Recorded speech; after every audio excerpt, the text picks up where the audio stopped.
વિદ્યાર્થી મિત્રો જય સ્વામિનારાયણ.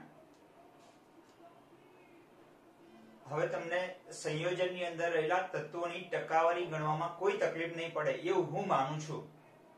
જો તમે છેલ્લા બે વિડીયોને બરાબર 2-3 વખત ધ્યાનથી જોયા હોય અને તમે થોડો ઘરે અભ્યાસ કરો બરાબર તો તમને આવડે. અભ્યાસ વગર તો કશું જ ના આવડે. તમારે લર્નિંગ બાય ડુઈંગ, જાતે કંઈક કરવું પડશે. બરોબર. ચલો આજે હવે એક નવી સરસ થિયરી તરફ આપણે જઈએ.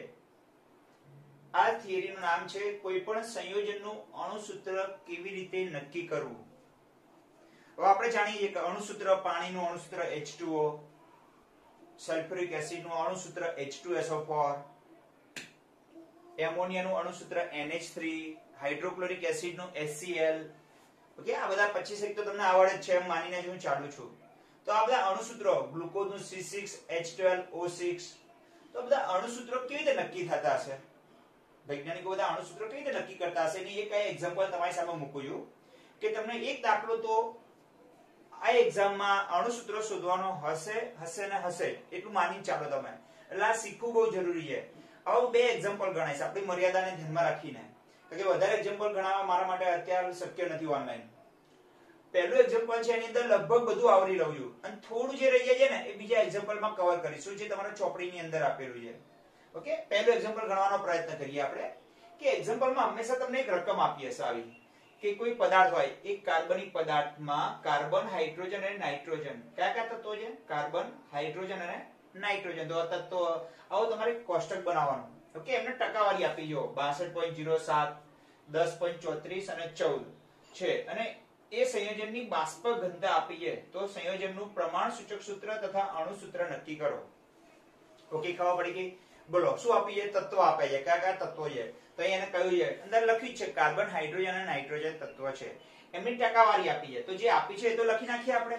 ચલો, ટકાવારી કેટલી આપી છે? ઓકે, કાર્બનની ટકાવારી જો અનુક્રમ એટલે પહેલી કાર્બન છે તો પહેલું કાર્બન ની ગણાય, હાઇડ્રોજન તો સેકન્ડ હાઇડ્રોજન ની, નાઇટ્રોજન તો નાઇટ્રોજન ની. ચલો, પહેલા નંબરે કાર્બનની ટકાવારી કેટલી છે? 62.07% છે. પરસન્ટ નથી લખતો પાછળ, સાઈન નથી, જગ્યા નથી એટલા માટે. ચલો, બીજા નંબરે હાઇડ્રોજનની ટકાવારી કેટલી થાય? 10.34 અને ત્રીજા નંબરે ટકાવારી નાઇટ્રોજનની 14 છે. ચલો, ખબર પડી ગઈ? હવે તમારે જોવાનું, તમને ખબર છે કોઈ પણ સંયોજનમાં તત્વોની ટકાવારી, આપણે ખબર છે ટકાવારી શોધવાના દાખલા જોયા આપણે એવી રીતે. હા, વૈજ્ઞાનિકોએ કોઈ એક તત્વ હતું, એક સંયોજન હતું, એ સંયોજનની અંદર રહેલા કાર્બન, હાઇડ્રોજન, નાઇટ્રોજનના ટકા શોધી નાખ્યા. આપણે આના આગળની થિયરી પ્રમાણે એને શોધી કાઢ્યા ટકા, જે આપણે શોધીને આપ્યા છે એને કે કાર્બનના ટકા કેટલા છે, હાઇડ્રોજનના ટકાવારી કેટલી છે, નાઇટ્રોજનની કેટલી છે. ચલો, આની અંદર 100 થાય છે, ગણી નાખો. જો 100 નહીં થતી હોય જો, કારણ કે 62 ને 10 72, 72 ને 10 82, 82 ને 4 86 જેવી થઈ. 6 થાય છે ના, 100 થતી નથી. એનો અર્થ કે અંદર કોઈ એક તત્વ હોવું જોઈએ. તો પહેલું જ કામ તમારે શું કરવાનું? પહેલા તત્વો લખી નાખવાના, કાર્બન, હાઇડ્રોજન અને નાઇટ્રોજન, એમની ટકાવારી લખી નાખવાની. પછી કામ કરવાનું 100 થઈ જાય. જો 100 થઈ જાય તો કોઈ સવાલ નથી, તો કશું જ નહીં કરવાનું. જો 100 ટકાવારીનો સરવાળો 100 થતો ન હોય તો તમારે એક નવું તત્વ અંદર ઉમેરવાનું, એક ઓક્સિજન. પણ ક્યારે ઉમેરવાનું એ સમજી લો પહેલા. આ બધા જ તત્વોના ટકાવારી 100 થતી ન હોય ત્યારે, અહીંયા થતી નથી. 84 ને 10 72 ને 10 82 86 ને 34 ને સમથિંગ 86.41 જેટલી થાય છે. ઓકે, એટલે 100 થતી નથી. એને એક તત્વ અંદર હજુ બાકી રહી ગયું. કયું? ઓક્સિજન. ઓ મૂકી દેવાનું. ચલો, ખબર પડી? ક્યારે આવું કરવાનું? પહેલા જો અહીંયા 100 થઈ જતું હોત તો આ કરવાની કઈ જરૂર નથી. તો પહેલું કામ તમારે એ કરવાનું કે તત્વો લખી નાખવાના, એમની ટકાવારી લખવા નાખવાની અને ટકાવારીનો સરવાળો કરી જોવાનો. 100 થાય છે, 100 થઈ જાય તો કોઈ પ્રોબ્લેમ નથી, તો ઓક્સિજન મૂકવાનું છે નહીં. પણ જો 100 થતું ન હોય તો એક નવું તત્વ ઉમેરવાનું તમારે, ભલે એક્ઝામ્પલમાં આપેલું ન હોય તો પણ. કયું ઉમેરવાનું? ઓક્સિજન. અને એના ટકા કઈ રીતે નક્કી કરવાના? તો આ ત્રણેયના ટકાનો સરવાળો કરવાનો અને 100 માંથી શું કરવાના? બાદ કરી નાખવાના. તો પહેલા નંબર આપણે અહીંયા શોધી કાઢીએ. નંબર 1 એ ઓક્સિજનના પર્સન્ટેજ કેટલા? ઓક્સિજનના ટકા શોધી નાખીએ તો 100 માઈનસ કોના ટકા આવશે? ખબર પડી ગઈ ને? કુલ ટોટલ પર્સન્ટ આવશે. અહીં ટોટલ ત્રણેયના ટોટલ પર્સન્ટ આવશે. અથવા એને આપણે નવેસરથી સૂત્ર મૂકીએ કે નંબર 1 ઓક્સિજનના પર્સન્ટેજ, ઓક્સિજનના પર્સન્ટ બરાબર 100 માઈનસ કોના કોના પરસેન્ટેજ આવશે? કાર્બન, હાઇડ્રોજન અને નાઇટ્રોજનના. કાર્બન પ્લસ હાઇડ્રોજન પ્લસ નાઇટ્રોજનના પરસન્ટ. આ ત્રણેયનો સરવાળો કરી 100 માંથી શું કરવાનો? બાદ કરવાનો. 100. ચલો 3 નો સરવાળો કરી નાખીએ આપણે. હું પણ કરું છું, તમે પણ કરજો.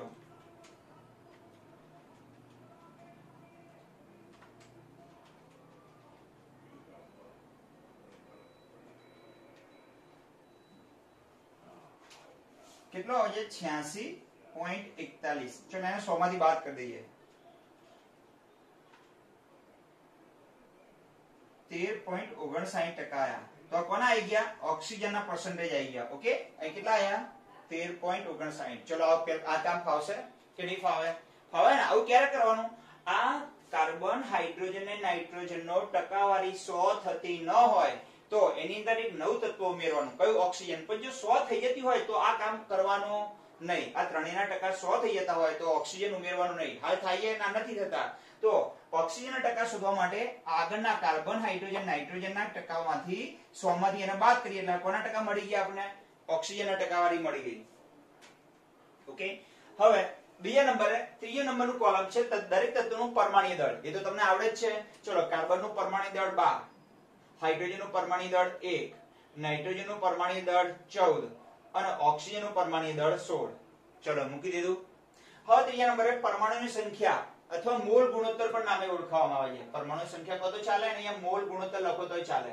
ઓકે, ચલો એ મેળવવા માટે તમારે બીજા નંબરના કોલમને ત્રીજા નંબરના કોલમથી ભાગી નાખવાનો. એટલે ટકાવારીના કોનાથી ભાગવાના? પરમાણુ દળ વડે. ધ્યાન આપજો. અહીંયા 62.07 ભાગ્યા 12. આ ભાગ્યા આના, આના ભાગ્યા આ, 14 ભાગ્યા 14 ને 13 ભાગ્યા 17 ખબર પડી ગઈ. પછી 10.34 ભાગ્યા 1, પછી 14/14 અને 13.59 ભાગ્યા 16. ચલો ખબર પડી ગઈ કે ના ખબર પડી ગઈ? કોના કયા કોલમ ને ત્રીજું? પહેલું કોલમ તો તમને ક્યાંથી મળી જશે? પહેલું, બીજું ને ત્રીજું કોલમ તો તમને અહીંથી જ મળી જશે.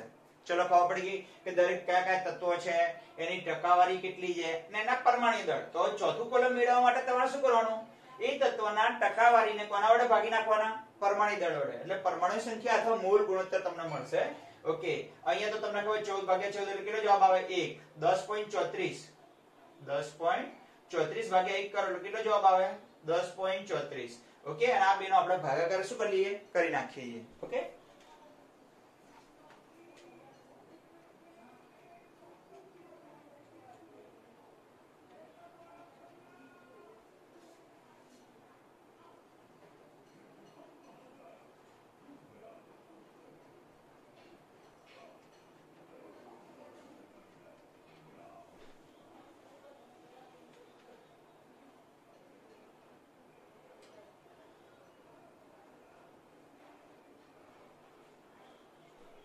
Zero point 85.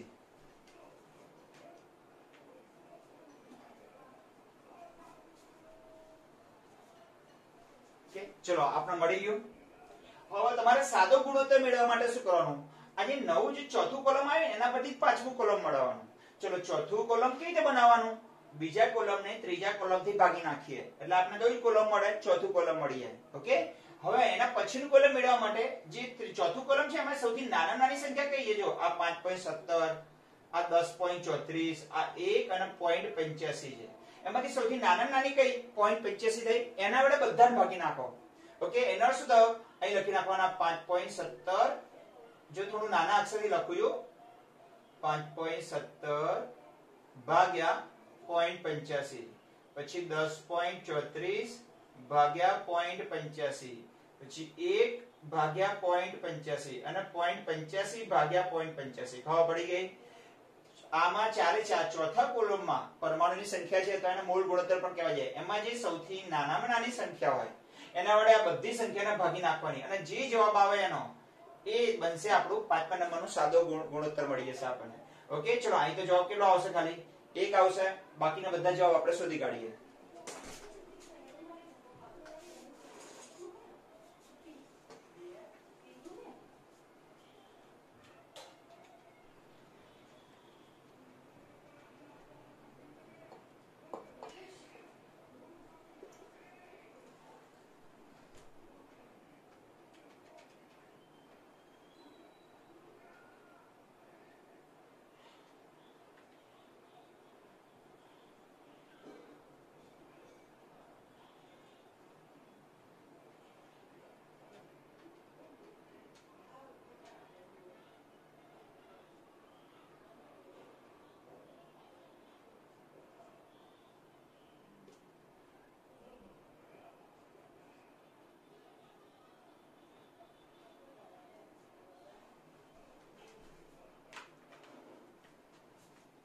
ચલો ક્લિયર થઈ ગયું. હવે 1.176 આવે છે. જો પાછળનો 7 પછીનો આંકડો 5 કરતા વધારે હોય, ધારો કે અહીંયા 5 હોય તો 7 ના 7 રહે, પછી જો 5 કરતા 6 હોય તો એ 6 કાઢી નાખવા હોય ને, તો એક આગળ શું કરવો પડે? ઉમેરી દેવા પડે. એ તો ખ્યાલ છે તમને? બસ સારું. હવે એને પૂર્ણાંક સંખ્યામાં કન્વર્ટ કરી નાખો. પૂર્ણાંક સંખ્યા એટલે કોને કહેવાય? ચલો 6.08 એ કોની નજીકની સંખ્યા કહેવાય? 6 ની નજીકની સંખ્યા કહેવાય. પૂર્ણાંક સંખ્યા કહેવાય. નજીકની પૂર્ણાંક સંખ્યા લખો. 12.16 એ કોની નજીકની કહેવાય? 12 કહેવાય. 1.18 ને 1 કહેવાય અને 1 ને તો 1 જ કહેવાય. હવે અહીં ધ્યાન રાખવાનું. ધારો કે 6. અહીં ધ્યાન આપજો, તમને ધ્યાન આપો. 6.0 6.15 હોય, ઓકે. ધારો કે 6.50 હોય અહીંયા, તો શું કરવું એ પછી સમજાવું. પણ 6.50 થી વધારે હોય, ધારો કે 6.60 હોય તો 7 કરી નાખવાના. ખબર પડી ગઈ? 6.50 હોય તો શું કરવું એ તમને હું સમજાવું. અને 6.50 ની નીચે હોય, ધારો કે 6.30 હોય, ઓકે, એવું કેવું હોય તો સીધા 6 લખવાના. ખબર પડી ગઈ? અને અહીંયા શું કરવાનું એ પછી સમજાવું પૂર્ણાંક સંખ્યામાં. એટલે 0.5 કરતા વધારે હોય તો એની આગળની સંખ્યા લખવાની, અને 0.5 કરતા ઓછી હોય તો એના એ સંખ્યા લખી નાખવાની. ઓકે. અહીંયા ધારો કે 12.16 છે, એની જગ્યાએ 12.50 થી ઉપર હોય, 12.50 હોય તો શું કરવું એ પછી સમજાવું. પણ 12.60 હોય તો કેટલા લખી નાખવાના? 13 લખવાના. 12.70 હોય તો કેટલા લખવાના? 13 લખવાના. પછી 80 હોય તો 13, 85 હોય તો 13, 95 હોય તો 13. પણ ધારો કે 12.30 હોય તો 12 લખવાના. 0.50 થી ઓછું હોય તો એના સંખ્યા લખવાની, અને 0.50 થી વધારે હોય તો એના પછીની સંખ્યા લખવાની. અને 0.50 હોય તો શું લખવાનું એ પછી વાત કરીએ. 12.16 તો ને અહીંયા જે હોય, ચલો યાદ નહીં મને. 1.18 ની જગ્યાએ કેટલા લખીશું આપણે? 1. પણ 1.7 હોત, 1.70 હોત તો કેટલા લખત? અહીંયા 2 લખત. 1.60 હોય તો કેટલા લખીએ આપણે? 2. ઓકે. પણ અહીંયા 1.18 છે એટલે આપણે 1 લખીશું. એક તો એક પૂર્ણાંક નજીકની પૂર્ણાંક સંખ્યામાં કન્વર્ટ કરી દેવાનું એને. ઓકે. આવડી ગયું ના આવડી ગયું? ઓકે. ચલો 100.08 એ કોની નજીક કહેવાય? 6 ની નજીકની. 12.16 એ કોની નજીકની કહેવાય? 12. ખબર પડી ગઈ? ચલો 12.20 હોય તો કેટલા આવે? 12. 12.35 હોય તો કેટલા આવે? 12. પણ 12.75 થઈ જાય તો કેટલા આવી જાય? 13 આવી જાય. 50 થી ઉપર જાય એટલે 13 આવે. ઓકે. ચલો 12. ચલો અહીં ધ્યાન આપો. હવે પહેલું અને છેલ્લું કોલમ આ ફરીવાર આખી સમજી લઈએ. આ 1, 2 ને 3 તત્વો આપેલા, એની ટકાવારી તમને આપેલી હતી. એ તો ક્યાં આપી છે? રકમમાં આપી છે. ત્રણેયનો ટકાવારીનો સરવાળો 100 થતો નથી. ત્યાંથી એટલે આપણે શું કર્યું? બીજું એક તત્વ ઉમેરી દીધું. કયું? ઓક્સિજન. અને એના પર્સન્ટેજ મેળવવા માટે 100 માંથી શું કરી દીધા? બાદ કરી દીધા. જે અહીં તમને કથા કરેલી છે. ઓકે. ત્રીજા નંબરે પરમાણુ દળ, એ તો તમને આવડે. પછી બીજા નંબરના કોલમને ટકાવારીને કોના વડે ભાગી નાખો? પરમાણુ દળ વડે. એટલે પરમાણુની સંખ્યા તો મોલ ગુણોત્તર મળી જાય. પછી જે સંખ્યા મળે, તમને જવાબ મળે, એ જવાબમાં જે સૌથી નાનામાં નાની સંખ્યા હોય, આ ચારમાંથી જે સૌથી નાનામાં નાની સંખ્યા હોય એના વડે બધાને ભાગી નાખો, એટલે એના વડે પછીનું કોલમ મળે. ઓકે. અને જે સંખ્યા મળે છે એને પૂર્ણાંક સંખ્યામાં કન્વર્ટ કરી નાખો, એટલે છેલ્લું કોલમ મળી જશે તમને. ઓકે. અને હવે પહેલા અને છેલ્લા કોલમને જોડી દો એટલે એક નવું સૂત્ર મળશે પહેલા નંબરનું. આ જો હવે તમારી ગણતરી ચાલુ થાય અહીંથી. હવે શું ચાલુ થાય અહીંથી? ગણતરી. કયા બે કોલમને જોડવાનું છે? પહેલું કોલમ અને છેલ્લું કોલમ. એટલે પ્રમાણ સૂચક સૂત્ર મળે તમને. જે મળે શું કહેવાય એને? પ્રમાણ સૂચક સૂત્ર. એવું સમજાવું શું કહેવાય તમને. ચલો જોડી દો. કાર્બન કેટલા છે? 6. તો 6 કાર્બન. ઓકે. ચલો હાઇડ્રોજન કેટલા છે? 12. તો હાઇડ્રોજન 12. નાઇટ્રોજન કેટલા છે? 1. તો 1 નાઇટ્રોજન અને 1 ઓક્સિજન. આને પ્રમાણ સૂચક સૂત્ર કહેવાય. હવે તમને પ્રમાણ સૂચક સૂત્રનું બીજું એક ઉદાહરણ આપું. 2 3. ધારો કે આપણી પાસે બેન્ઝીન છે. કયું છે? બેન્ઝીન. એક પદાર્થ આવે છે, આપણે આગળ ભણવાનો આવશે. આ વધારાનું સમજાવું તમને. હો. બેન્ઝીનનું અણુ સૂત્ર છે C6H6. ચલો આમાંથી કોમન કેટલા નીકળે? 6. તો 6 કોમન કાઢ્યા પછી જે CH વધે ને, એ CH ને કહેવાય એનું પ્રમાણ સૂચક સૂત્ર. ચલો ખબર પડી ગઈ. ચલો બીજું ઉદાહરણ લઈએ આપણે. ખ્યાલ આવી ગયો ને તમને? કયું ઉદાહરણ લઈએ? બીજું. ચલો ગ્લુકોઝનું અણુ સૂત્ર કયું છે? ગ્લુકોઝનું અણુ સૂત્ર C6H12O6. આમાંથી કોમન કેટલા નીકળે છે? 6 નીકળશે. જો 6 કોમન કાઢો એટલે કાર્બન એક જ રહે ખાલી. હાઇડ્રોજન કેટલા રહે? 2. અને ઓક્સિજન એક જ રહે. તો CH2O એ એનું પ્રમાણ સૂચક સૂત્ર કહેવાય. કોઈ પણ અણુ સૂત્રમાંથી જેટલા કોમન નીકળે એટલા કાઢી નાખવાના. ત્રીજું ઉદાહરણ લઈએ એસિટિક એસિડનું. ચલો CH3COOH. આમાંથી કોમન કેટલા નીકળશે? જો કાર્બન 2 છે, હાઇડ્રોજન 4 છે અને ઓક્સિજન 2 છે. તો 2 કોમન નીકળશે ને. કાર્બન કેટલા છે? 2. આમ જો C2 છે, હાઇડ્રોજન 4 છે, તો હાઇડ્રોજન 4 અને ઓક્સિજન 2. આવું પણ લખી શકાય. આમાંથી કોમન કેટલા નીકળશે? 2. 2 કોમન કાઢો તો CH2O. તો આ CH2O ને શું કહેવાય? પ્રમાણ સૂચક સૂત્ર. જે રાઉન્ડ આપું છું ને એને. તો કોઈ પણ અણુસૂત્રમાંથી જેટલા કોમન નીકળતા હોય એટલે કાઢી નાખવાના, જે બાકી વધે એને શું કહેવાય? એનું પ્રમાણસૂચક સૂત્ર. તો અહીંયા તમને પ્રમાણસૂચક સૂત્ર કેવી રીતે મળશે? તો કયા બે કોલમને જોડી દેવાના? પહેલું કોલમ અને છેલ્લું કોલમ, એટલે તમને શું મળશે? પ્રમાણસૂચક સૂત્ર. ચલો હવે એનું દળ શોધી નાખીએ. એને સૂત્ર દળ કહેવાય. જે અણુસૂત્ર હોય તો એને આણ્વીય દળ કહેવાય. ઓકે, આનું જે દળ આવે ને એને સૂત્ર દળ કહેવાય. શું કહેવાય? સૂત્ર દળ. ચલો સૂત્ર દળ એટલે કોનું દળ? પ્રમાણસૂચક સૂત્રનું દળ એટલે સૂત્ર દળ. ચલો કાર્બન કેટલા છે? 6. તો 6 carbon plus 12 hydrogen plus nitrogen plus oxygen. ચલો કાર્બનનો પરમાણુ દળ કેટલું હતું? 12 પ્લસ હાઇડ્રોજનનું પરમાણુ દળ 1. પેન બદલી નાખીએ. ચલો નાઇટ્રોજનનું પરમાણુ દળ 14 અને ઓક્સિજનનું પરમાણુ દળ 16 હતું. ચલો 12 સગને કેટલા થશે? 72 પ્લસ 12 પ્લસ 14 પ્લસ 16 જે થાય. ઓકે, આપણે ફટાફટ ગણવા માટે જોઈ લઈએ. 114. અને સૂત્રદળ પણ કહેવાય ને સૂત્રભાર પણ કહેવાય. ઓકે, હા એટલે નાખવા પડી ગઈ. જેમ અણુસૂત્ર હોય તો આણ્વીય દળ આવે. પાણીનું અણુસૂત્ર કયું? H2O. એનો અણુભાર કેટલો? 18. તો અણુસૂત્ર ઉપરથી જે દળ શોધો એને આણ્વીય દળ કહેવાય. અને પ્રમાણસૂચક સૂત્ર ઉપરથી જે દળ શોધો એને સૂત્રભાર અથવા સૂત્રદળ કહેવાય. ચલો ખબર પડી ગઈ. કેટલું આવ્યું? 114. તો પહેલા નંબર કયો? આ આપણને ક્યાંથી મળ્યું? આ નંબરનું અહીંયા જે એરો એ ક્યાંથી મળ્યું આપણને ભાઈ? ઓકે, આપણને પહેલું અને છેલ્લું કોલમ જોડી દેવાથી મળ્યું. એટલે કયું સૂત્ર મળે? પ્રમાણસૂચક સૂત્ર. અને એનું દળ શોધી નાખો તેને સૂત્રદળ અથવા સૂત્રભાર કહેવાય. ઓકે, હવે ત્રીજા નંબરે શોધવાનું છે તમારે આણ્વીય દળ શોધવાનું છે. કયું દળ શોધવાનું છે? આણ્વીય દળ. એ અહીં સુધી કાઢું. ચલો આપણે અહીંયા લાઈન આપી દઈએ. જે અહીંયા મેં તમને એરો આપું છું ને એટલી ગણતરી તમારે અંદર કરવાની હોય. અહીં એરો આપું છું ને એટલી ગણતરી તમારે શું કરવાની? અંદર કરવી પડશે. ઓકે, ચલો ત્રીજા નંબરની ગણતરી કરવાની તમારે.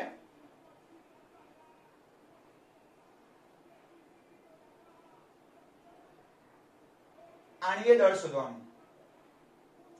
આણ્વીય દળ કેવી રીતે મળે? તો 2 ગુણ્યા બાષ્પ ઘનતા નામનું એક સૂત્ર આવે છે. જો તમને અહીંયા આણ્વીય દળ અહીંથી આપ્યું, અહીં શું આપી છે તમને? એક્ઝામ્પલમાં બાષ્પ ઘનતા આપી છે, દેખાય છે? જો આણ્વીય દળ આપ્યું હોત તો કોઈ સવાલ જ નતો, તો આપણે સીધું શું મળી જાય? આણ્વીય દળ લખી નાખત. પણ આપણે અહીં જગ્યાએ શું આપી છે? બાષ્પ ઘનતા. ચલો બાષ્પ ઘનતા ના આપે તો સીધું આણ્વીય દળ આપે તો કોઈ સવાલ નથી. ચલો બાષ્પ ઘનતા કેટલી છે? 57 છે. તો 57 ગુણ્યા 2 એટલે કેટલા થાય? 114 ગ્રામ પ્રતિ મોલ લખો તો ચાલે, યુનિફાઈડ લખશો તો પણ ચાલશે. ચલો આણ્વીય દળ મળી ગયું. આ ક્યારે શોધવું પડે? જ્યારે ના આપ્યું હોય ત્યારે. બાકી આણ્વીય દળ આપ્યું હોય ત્યારે તો કોઈ સવાલ જ ઉભો થતો નથી મેળવવાનો. ઓકે, ચલો એના પછીની ગણતરી કરવાની તમારે પૂર્ણાંક સંખ્યા મેળવવાની. n નામનો ફેક્ટર મેળવવાનો હોય છે.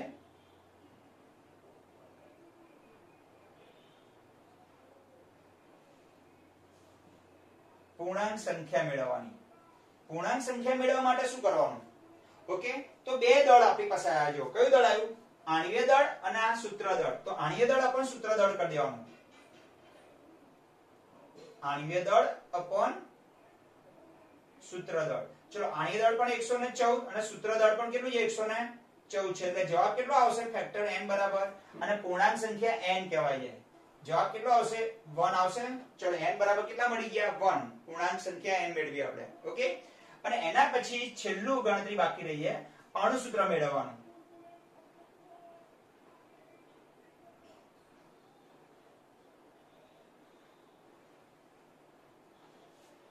અણુસૂત્ર બરાબર n ગુણ્યા પ્રમાણસૂચક સૂત્ર. પ્રમાણસૂચક સૂત્ર. ચલો n કેટલા આયા? 1. અને પ્રમાણસૂચક સૂત્ર તો અહીં આવી ગયું છે. કયું આવી છે? C6H12 પછી n અને O. તો જવાબ શું આવ્યો? C6 n આવી જાય ને, H12 પછી n અને O. ચલો દેખાય છે, હું જોઈ લઉં તમને. ઓકે, કમ્પ્લીટ દેખાય છે. ચલો ફરીથી સમજી લઈએ આખી થિયરીને. હવે પહેલા નંબરે અહીં બાષ્પ ઘનતા ન આપી હોય તો તમને સીધું શું આપે? આણ્વીય દળ. તો અહીં આણ્વીય દળ આપણે બાષ્પ ઘન 2 ગુણ્યા બાષ્પ ઘનતા કરવાનું નહીં, તો સીધું આપણે આણ્વીય દળ ત્યાં મળી જશે. તો પહેલું અને છેલ્લું કોલમ જોડી દેવાનું એટલે તમને શું મળી જાય? પ્રમાણસૂચક સૂત્ર. આ નિયમ છે એનો. હવે એના ઉપરથી તમે જે દળ શોધો એને સૂત્ર દળ કહેવાય અથવા સૂત્રભાર કહેવાય. પછી ત્રીજા નંબરે આણ્વીય દળ શોધવાનું. કયું દળ શોધવાનું? આણ્વીય દળ. હવે આણ્વીય દળ તમને સીધું એક્ઝામ્પલમાં આપેલું હોય અથવા એ ન આપ્યું હોય તેની જગ્યાએ બાષ્પ ઘનતા આપી હોય તો 2 ગુણ્યા શું કરવાની? બાષ્પ ઘનતા. તો 2 ગુણ્યા 57 એટલે 114 આવ્યું. હવે તમારે કયા દળને કયા દળ વડે ભાગી નાખવાનું? આની દળને એના સૂત્ર દળ વડે ભાગી નાખવાનું, એટલે n નામનું ફેક્ટર મળી જશે તમને. એટલે n બરાબર કેટલા મળે? 1. અને n જે મળે એને તમારે કોના વડે ગુણ નાખવાનું? પ્રમાણસૂત્ર સૂત્ર વડે. પહેલું અને ચોથું વેગ ગુણાકાર કરો એટલે તમને અણુસૂત્ર મળે. આ ફોર્મ્યુલા છે અણુસૂત્ર મેળવવાની. ઓકે, તો આ રીતે તમને કોઈ પણ એક્ઝામ્પલમાં રકમ આપી હોય તો તમને રકમને આવી રીતે તમે કોષ્ટક બનાવી અને 1 2 3 4 અને 5 ગણતરી કરી. ઓલી વધારાની એટલા માટે કે ઓક્સિજનના ટકા ક્યારે શોધવાના? આ ફોર્મ્યુલા ક્યારે લગાવવાની? જ્યારે 100% થતા ના હોય ત્યારે. તો આવી રીતે તમારે શાંતિથી 2-3 વખત વિડિયો રિપીટ કરીને જોવાનો અને આ દાખલો જાતે ગણવાનો પ્રયત્ન કરવાનો. જ્યાં સુધી લર્નિંગ બાય ડુઈંગ. ધારો કે કોઈ કુંભાર છે તમારી સામે માટીનો ઘડો બનાવે છે, ધારો કે તમે આટલું બનાવે છે, તમે 100 માટલા આવી રીતે જોજો કરો તો આવડી જશે તમને? ના, નહીં આવડે. જોવાથી નહીં આવડે, પણ જાતે તમે બનાવવાનો શું કરશો? પ્રયત્ન કરશો, કોડિયા બનશે, ધીમે ધીમે એમાંથી કંઈક નિર્માણ થશે, બરાબર? બાકી જોવાથી કંઈ નહીં આવડે. લર્નિંગ બાય ડુઈંગ, આ ગાંધીજીએ કહ્યું હતું કે જ્યાં સુધી તમે જાતે કંઈ કામ નહીં કરો ત્યાં સુધી આવડવાનું નથી. હવે ક્યારે આવડે? તો તમારે આ જ રકમ, આ દાખલો 2-3 વાર 4 વાર જોઈ લો. ઓકે, અને આ રકમનો ઉપયોગ કરી અને ફરીથી આખું કોષ્ટક બનાવીને આવો દાખલો ગણવાનો પૂરેપૂરો પ્રયત્ન કરો. જો તમે એ રકમ જવાબ સુધી પહોંચી જશો તો તમારામાં એક આત્મવિશ્વાસનો ઉમેરો થશે અને તમને પણ થશે કે હું પણ કંઈક કરી શકું છું. પણ જો તમે આમ સ્ક્રીનશોટ પાડી અને પછી એમને એમ હોમવર્ક કરી નાખશો, 2-3 લખી નાખશો, તો તમારામાં આત્મવિશ્વાસનો ક્યારે વધારો નહીં થાય. આ પહેલા કહી દઉં. ઓકે, તમે જ્યારે કોઈ દાખલો જાતે ગણો છો અને એનો જવાબ આવે છે ત્યારે તમને ખૂબ જ આનંદ થતો હોય છે અંદરથી. આ મહેસૂસ કરવાની વસ્તુ છે બધી. તો તમે મહેરબાની કરી અને એકવાર દાખલો જાતે ગણજો. મેં તમને બધું જ આવડી લીધું છે આની અંદર. આના પછીનું એક્ઝામ્પલ એવું ગણાવ્યું હવે જે ટેક્સ્ટ બુક ની અંદર તમને આપેલું છે, બરાબર? ચલો મિત્રો, બધાને જય સ્વામિનારાયણ. આ એક્ઝામ્પલ તમારે હોમવર્કમાં લખી નાખવાનું છે ગણીને. ઓકે, જરૂર લાગે ત્યાં સ્ક્રીનશોટ પાડી દેવાનો. ઓકે, અને 1-2 વખત વિડીયો જોઈ લેવાનો એટલે આવડી જશે તમને. ચલો, જય સ્વામિનારાયણ.